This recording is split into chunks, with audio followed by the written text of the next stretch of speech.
جنازے کے ساتھ چلتے ہوئے سب لوگ کلمہ پڑھ رہے تھے۔ جنازہ گاہ بھی کچھ فاصلے پر تھی، تبھی مجھے اپنے ساتھ چلتے ہوئے ایک شخص کی دھیمی مگر صاف آواز سنائی دی، یا اللہ اسے بے حساب اجر دینا، اللہ اسے بے حساب اجر دینا۔ وہ بار بار یہی بات دہرا رہا تھا۔ تدفین کے بعد اس نے اس سے پوچھا، مرحوم کا آپ کے ساتھ کیا رشتہ تھا؟ بولا، کچھ بھی نہیں، وہ میرا کوئی بھی نہیں تھا۔ مطلب؟ میں تھوڑا حیران ہوا، کہنے لگا، میں بہت غریب آدمی ہوں صاحب، کچھ عرصہ پہلے میری بیوی شدید بیمار ہو گئی، اس کے آپریشن کے لیے لمبی چوڑی رقم کی ضرورت تھی جو میرے بس سے باہر تھی۔ ہر طرف سے مایوس ہو کر گاؤں کے چودھری سے اس شرط پر قرض لیا کہ اگر 1 سال کے اندر ادا نہ کر سکا تو وہ اس میں سود کی رقم بھی شامل کر لے گا۔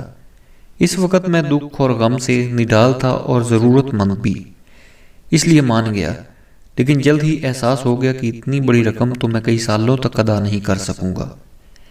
یہی دکھ اور غم لیے مسجد میں بیٹھا اللہ سے فریاد کر رہا تھا، رو رو کر اس سے وسیلہ مانگ رہا تھا کہ وہ میری مشکل آسان فرما دے۔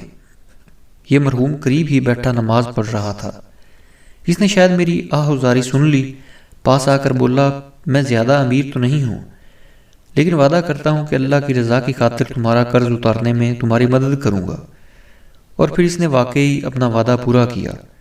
اللہ کا فرمان ہے صاحب کہ کسی کے قرض کا بوجھ اتارنے والے کو 18 گنا زیادہ ثواب ملے گا۔ تو میں اللہ سے دعا کر رہا تھا کہ اسے بغیر گنے بے حساب اجر عطا فرمائے، جس نے اللہ کی رضا کی خاطر میری مدد کی۔ تو کیا میں اس کے لیے بہترین اجر کی دعا نہ کروں؟ وہ تو اللہ ہے صاحب، سب کچھ کر سکتا ہے۔